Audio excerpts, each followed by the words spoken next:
Hey everyone, welcome to the Naked Conversations podcast. I'm your host, Sage Hobbs, author and creator of Naked Communication, and I'm so psyched you're here. This show is all about taking charge of your life in new and inspired ways to create a life you deeply love. It's about being more you in all areas of your life, more courageous, more free, more alive, more naked. I'll be sharing stories and advice from amazing people around the world who are up to incredible things on how they are successfully breaking free from fear and old patterns in order to create incredible relationships and impactful lives so that you can do the same. This is the place to be inspired to live a courageous and naked life. Let's do this. Hi, everyone. Welcome back to Naked Conversations. I'm your host, Sage Hobbs. And as always, I am so psyched you're here. Thank you for taking your time to participate in this conversation, to really look at what it takes to live an impactful, purposeful, self-expressed, fully alive, out in the world, being who you really are, authentic experience life. I've never said it quite that way before, but that's what comes to me today. That's what I mean by being naked, like peeling back the layers, really connecting with who you are, so you can really connect with the people in your life in meaningful ways. And then from that place, show up and serve and make an impact and really create a legacy and a life worth living. Today, I've been gone for a while. If you're a regular listener, I have not turned on my microphone in a couple of months, except for yesterday when I recorded most of this episode and it all got deleted. So, #truth, that's what happened. So here I am again. And I always figure that happens for some kind of reason. So hopefully this recording will be even better than yesterday's. A little bit about me and what we'll be talking about today. If you are new to the show, my name is Sage and I am a mom of two and a cancer survivor. And I'm married to an awesome high school teacher, and I'm a traveler, and I'm a daughter and a sister and a friend and a woman on a mission to really be myself and have others really be themselves and feel lit up and inspired to make a difference in the world and have real joy. This summer, we took a huge trip. It was a trip of a lifetime. I shared about it a lot over on Instagram, which is really the only social media I can get myself to do a little bit, at least. And it's something we'd wanted to do. Honestly, my husband and I wanted to do this even since before we had children, which was to show them the world in some way. And we've been figuring out how we can really do that in a way that works for our lifestyle, our budget, our time frame. And this summer, after some planning and some creativity, we spent 6 weeks in France, Spain, or actually in Catalonia. They would like to be independent from Spain. And in today's episode, I'm going to share with you the lessons that I got from that and what you can take away from stepping outside of your comfort zone, pushing your edges, following a dream, being in a place that's unfamiliar, even if it's not a huge journey, it's fine. What it can be for you if you're willing to expand and try new things and place yourself in circumstances that aren't what you're comfortable or are used to. There is something in this conversation for everyone. And the show notes are available over at sagebhobbs.com/podcast. While you're over there, you can listen to all the shows. There's incredible interviews with really brilliant, passionate, courageous women on their naked journeys and how they're really showing up in meaningful ways in their lives and making a difference and making an impact. There's also a way to buy my book, which is called Naked Communication. And that one is really about relationships and how you can have better relationships by communicating more effectively and knowing how you communicate so that you can really be clearer and cleaner and more honest in how you share yourself with others in your life. So the book is over there. And then also about coaching. So if you have been listening to me for a while, or you're on my newsletter list and in part of my community, or you know me personally, or know somebody who knows me, and you've wondered about coaching and how to really get that in-depth support and encouragement in your life, or whatever you're up to, whatever edge you're facing, whatever leadership edge you're leaning into, self-expression or holding back, whatever it looks like for you, you can find that out over at sagebhobbs.com also. Okay, so let's do this. 10 lessons from our travels. And I could have done more, and I'll try and keep them punchy and alive the way that I like to speak with you. I could have written just infinite daily lessons about myself and what it was like to be a mom with kids and overseas and all that. But these are the 10 that I felt like were most resonant and came to me most clearly when I sat down to say, what do I want to share with you all? The first thing that I kept realizing, the more conversations I had with people and visiting friends who live over there. Every place we went, we stayed with friends who live in those locations, who really know the community and the culture there. And one thing that really resonated for me, and that I had thought many times in my travels over the years, because I've pursued travel and been fortunate and blessed enough to have the opportunity to do it. So Thailand, Guatemala, Kenya, Cameroon, Brazil, Europe, is that we are taught fear. And this could be a topic all on its own. You may have listened to my other shows where I talk about some of the books that I read, and Educated was one that really inspired me deeply recently, and Between the World and Me, and Great Small Things. And all of those have a component of being taught hate and fear. That is a topic that really interests me in terms of personal development, personal growth, and international peace and reconciliation and all of that. So I was just noticing how we're really taught fear. We're taught to fear other cultures. We're taught to feel people we don't understand, or languages that we don't speak, or religions that aren't our own. We are taught those lessons. And taking my kids, who are 9 and 5, on this trip was an incredible opportunity to show them other ways of life, how people live in different parts of the world, that different languages don't mean we lack the same common humanity. And I had not been to Europe in 20 years. So I was 20 when I was there last, and I'm 40 now. And really listening to how the United States is perceived differently over there now, and how there is fear of our lifestyle here in the States, and the gun violence in particular is something that really people don't understand how we can have that. And it was just this interesting idea of stepping outside of sort of our egocentric bubble, or our national bubble, and looking at where we live from the outside in. I love where I live, and I love my community here, and I love so much about being from the United States in a lot of different ways, and not everything. And this idea of fearing the other, or fearing what is unknown, is something we really can teach our children or not teach our children, and something that if we've been taught, we need to consciously unlearn. And so that was like a big memory for me. I don't want to say it was a revelation, because I've had this thought before, but I was seeing it in a different way, especially there with my kids. And I just want you to consider, and I invite you to consider, what are the things you have been taught to fear? What are the messages that you've received about what is scary? And is it true, or is it serving you, or is it not? And are you ready to let some of that go? That's lesson number 1 from our trip. And the second thing is that traveling has given me empathy and perspective, and what little patience I have. For those of you who know me, you might laugh out loud, because patience is like something I'm always working on. It's kind of my Achilles heel. And like I said, I was sharing through Instagram stories. Every day I did an Instagram story of our trip, and I asked some questions on there and engaged with people who follow me on Instagram. It's not a huge number, but those who are on there, I love you. And you're always like writing me back and connecting with me. It means a lot to me. So if you're interested, come on over to Instagram.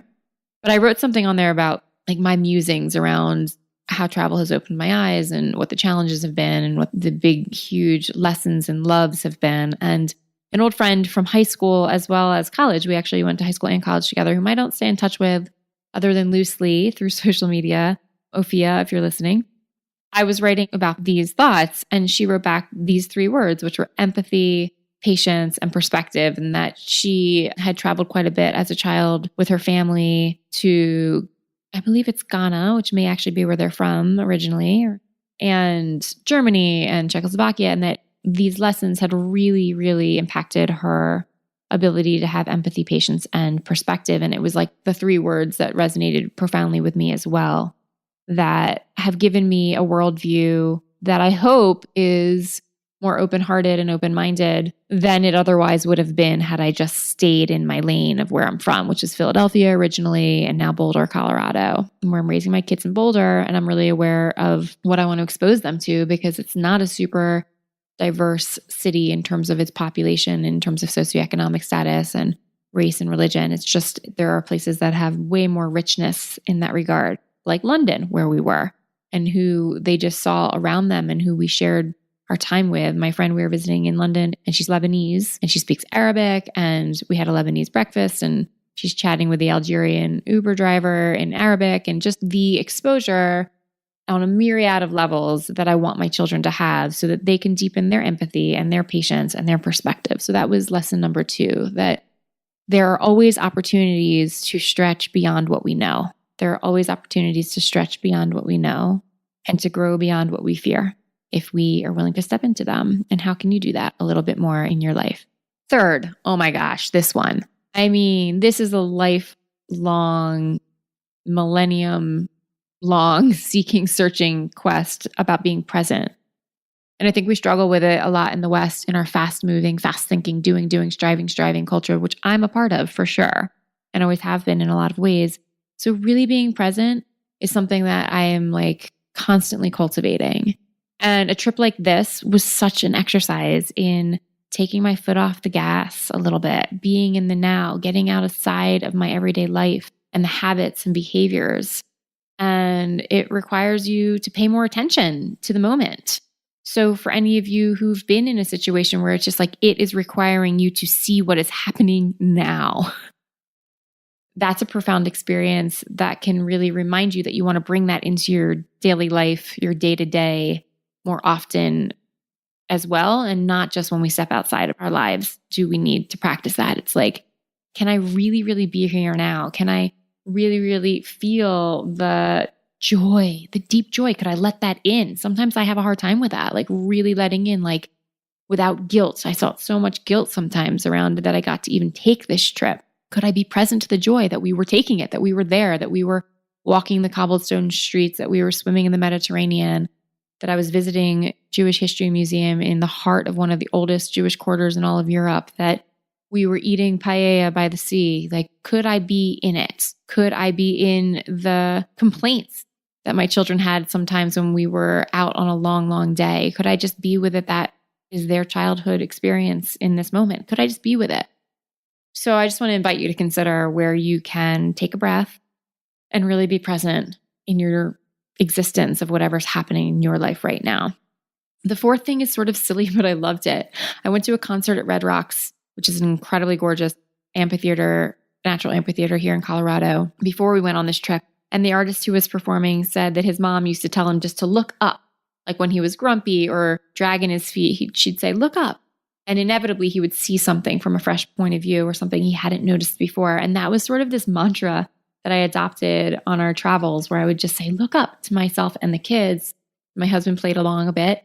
And there was always like a gorgeous iron balcony or potted flowers that we hadn't noticed, or the light on the buildings was different, or there was a bird in the sky. And it was just this like, boom, automatic way to kind of re-engage that sense of presence and the sense of appreciation and observation and noticing. And so right now, if you're not driving, just try it out. Look up.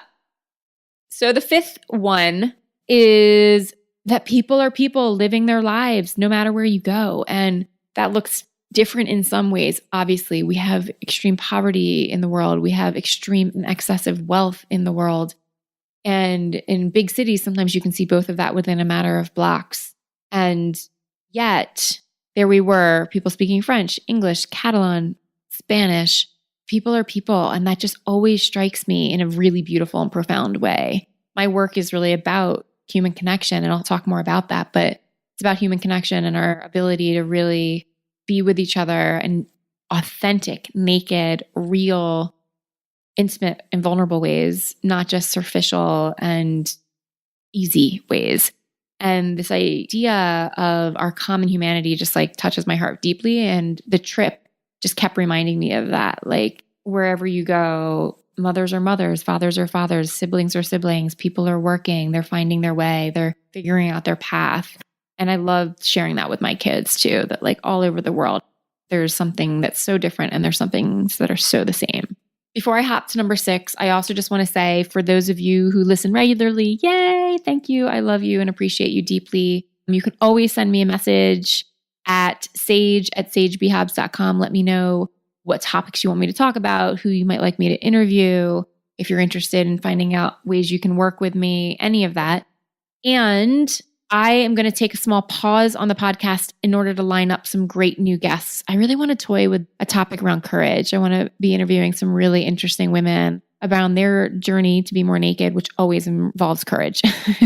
Really, really, we are conditioned to look a certain way and behave a certain way. So if you're going to really take on the naked path, then you got to look at courage. So I just wanted you to know that there won't be a new episode for a little while I line up season 2 of Naked Conversations. So this is the end of season 1, 41 episodes, and we'll take a small pause while I regroup and get some great guests recorded and some more solo shows recorded so that I can come back with a really fresh and exciting season for you for season 2. So I just wanted you to know I'm not disappearing. I'm not going anywhere. I'm just getting myself resituated to have some really great stuff to share with you for season 2, hopefully in the next few weeks or so.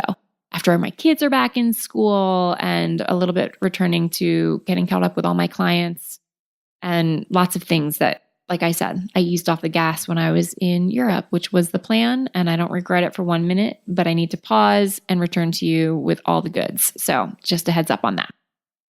Okay, back to it. Number 6. Oh my gosh. Not everybody's a parent who's listening. So that's fine. Wherever you're at is cool. This one was so huge for me. For the moms and dads who are listening, just this concept that my kids can do things. So if you're not a parent, apply it to yourself. Like, you can do things that you might not think you can do. And I know that sounds obvious and silly maybe and trite, but it's amazing to watch somebody's confidence expand. So my kids walked 10 miles a day sometimes. The longest day we walked was 10.92 miles. It was not on purpose, but that's how it rolled out. And it was in Barcelona and it was hot as hell. And there were like millions of people, very different from my experience of Barcelona 20 years ago. And unintentionally, we walked 10.92 miles that day. My husband wore his little GPS watch thing and my kids did it and they really didn't complain. I think I complained more. I was super annoyed and super hot about how certain things unfolded and they just hauled ass and they were amazing. And every day they walked maybe 5 to 10 miles and they ate food that was unfamiliar to them. They were willing to try it. They tried, squid and octopus with the little tentacles still on it and just adventurous and curious. They went to camp for a week, 9 to 5, which is a pretty long day for both my kids, actually. They don't usually do things that are that long outside of the home. And they went to camp that was in Catalan, a language they do not speak. And they were nervous and they didn't know, each of them knew one little friend because there are friends who live there. But those friends speak fluent Catalan and attend this school where the camp was held. So they were familiar. Most people were familiar and my kids were not. They were so courageous. I was so proud of them. And they learned to play with friends who don't share their language. When we were in France, we were staying with friends whose kids only speak French. And I just was so proud of watching them just figure it out and figure out what they were capable of. They found a new capacity for their own capabilities. If you can say it that way, I wonder. That's what I'm saying. And so my kids can do things I didn't know they can do, that they didn't know they could do. And maybe there are things that you can do that you didn't know you could do. And I just love to ask ourselves that question, right? To sit with that. What am I really capable of here? Okay, 7. We can prioritize how we spend our time, money, and energy at all levels. So beyond just surviving, of course, right? You know that I was a counselor for 10 years. You know that I have devoted part of my life and my work and my passion. If you don't know, now you will. But if you've been listening or you read my book, to, being of service and equity and justice. So I'm aware that not everybody is taking a trip to Europe for 6 weeks. Absolutely. I'm not living like in La La Land, but I'm also a huge advocate of our own self-agency and our own power of choice. So we do not all get the same opportunities, unfortunately, and that is unfair and it is true. But we all do get some self-agency in terms of how we relate to our circumstances and how we use our time, how we manage our thoughts, and how we use our energy, and where we give our energy, where we put our attention, and how we use our money, whatever limited or limitless funds we have. So many people said to us, I cannot believe you're taking a trip to Europe for 6 weeks with your kids. How can you possibly afford that? We could never do that. Things like that. And yeah, not everybody can. Like I said, I'm really aware of the privilege and I'm grateful for it. And we got pretty creative in order to make this trip happen and we prioritized it. This was something, one of our cars is still a 2002, and my loyal and Subaru, I call her Ruby the Subi. And we just have a desire to spend our time and money making things like this happen for us as a family. My husband's a teacher. He loves science and he loves service. Maybe he could have been a physician instead. Maybe we would have had a different income in that regard with him. And that's not what his soul wanted to do. It's not what he was called to do. And the beautiful advantage of being an educator is the time. That is the resource that you get by him teaching. And so that, and then me working for myself, I used to work in the schools as well. And when I chose to go into business for myself as a coach and a writer and a speaker, I was really clear that I wasn't going to give up my time freedom because it's so sacred to us as a family. It's what we prioritize. So I just want you to consider that, right? Like we often spend our time and our money and our energy unconsciously, like hanging out with people that don't fuel us, that drain us, that exhaust us, or spending our money just like hither and thither and, on the coffee or the thing that's on sale without really thinking like, is that in service of our bigger dream, of our bigger desire, right? So if you've always wanted to do something or go somewhere, how are you spending your time, your money, and your energy accordingly? Sit with that for a second and see if it's time to reevaluate or reassess that. And that's kind of a naked exercise too, because you got to get really truthful, really naked and honest about what you really want and how you are making choices to support or not support that thing which you want with your time, your money, and your energy. Okay. It's a naked conversation with yourself. 8. So my book and my work at their heart are all about connection to ourselves, to our vitality, our voice, our sense of purpose and impact, and to others. And on this trip, my husband was joking when we were planning for it. He's like, wow, like I really married up. You really have friends all over the world. And it was just this beautiful thing. We stayed for a week in London with my beloved college roommate and her partner and 2 kids. And then we went to Girona in Catalonia where we rented our own apartment, but we were blocks from dear friends that I had made here in the States years ago, who honestly I've just stayed in touch with through WhatsApp and FaceTime and cultivated that relationship almost more in our distance than when we lived near each other in Boulder for about a year and a half. And then we went to France and I reconnected with a French friend of 20 years past whom I have not seen in 20 years. And she opened her home to us. And it was amazing. And then we had a little reunion with other French friends there while I was there, which happened to just coincide beautifully. And it was this like aha moment of realizing that if you want to put your energy, again, choosing where you put your time and your energy into cultivating meaningful relationships, the benefits of that are extraordinary, including sometimes the opportunity to step into others' lives in other parts of the world. And I was so grateful for that. And it was cool to watch my kids and my husband sort of see like the benefits of the time and energy that I spend staying in touch with and connected to people in my life. Because it does take time and energy. I'm on the phone sometimes, catching up with an old friend, that kind of thing. And it brought me back in relationship at a deeper level than before with several of these women in my life. So that was amazing. And just another plug for like the power of human connection. Number 9. Here we go. Transition can be hard as hell, y'all. It can be hard. It's hard for me sometimes. It's very hard for my children sometimes.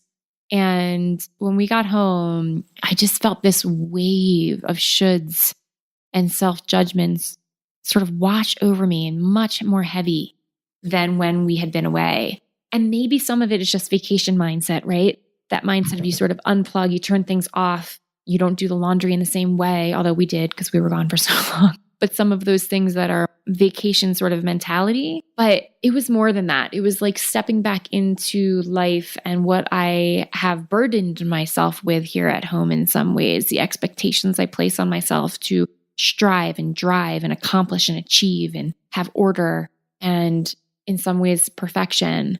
And so I just was noticing how hard I was being on myself and the challenges that was posing for my whole family as we were easing back into being home after 6 weeks away. And then really returning to what I'm committed to more deeply helps immensely. Like I'm still here at home committed to spending my time, resources, energy on being with my family, getting outside, serving my clients, showing up for my community, thinking of how I can make an impact more. That's really what I'm committed to. So if I come back to what I'm committed to and I work on more self-compassion, and I often put my hand over my heart, which I'm doing right now, can take some deep breaths and really say some kind words to myself, then the transition is much easier and I can come back to being at home and feeling grateful for the beautiful place that I live and the beautiful life that I get to live and the work I get to do because I love my work. Because I really know that my commitment is, I really know that if women can know and love and trust themselves more, if I can have some say, some influence in supporting them on that journey, and then from that place, they can take courageous, naked action. And from that courageous, naked action, they can have a huge impact in their communities, their families, in the world. Then there's hope, right? For this human experience on the planet where there's struggle and pain and challenge, that there's hope. So I came back into it. I was transitioning. I was tired from jet lag. And I was immediately I should do this. I should do that. This has to happen. This needs to happen. And I just needed to pause, breathe, and get back to my work, my commitment to who I want to be in the world, and practicing self-compassion along the way. Because it doesn't happen overnight. Nothing does. You got to give yourself some grace. Let me say that again. We all need to give ourselves some grace. If we're giving ourselves some grace, we have space to give others some as well. So that was number 9. Transitions can be hard. If you're listening to this at a transitional point in your life, please ask yourself, how can I be kinder to myself right now? How can I show myself some grace while I move through this transition? We have a lot of transitions in our little household as we get ready to go back to school because it's quite challenging for my son sometimes to transition back from the summer into school. And then my daughter is starting kindergarten, and that's a big transition. And my husband is a teacher, and he runs a big, beautiful transitional program at the high school where he teaches. So there's just a lot of that going on for us. And I just want to invite you to consider how you could be kinder through any transition. If it's a divorce, if it's a death or a loss, whatever it is that you're a new job working through right now. So lastly, how can I and how can you bring that sense of freedom and presence and courage and grace back into our daily lives? How can I be kinder to myself and my kids? How can I take those lessons and the cultural things that I appreciated about Spain and France and London and integrate them here into our lifestyle here in Boulder? So one thing was they walked everywhere and my kids got used to that. So we, the other day, rode our bikes to the grocery store, something we would always drive to. And I'm we don't have to. We have the time. We can ride our bikes and bring our backpacks and get some groceries.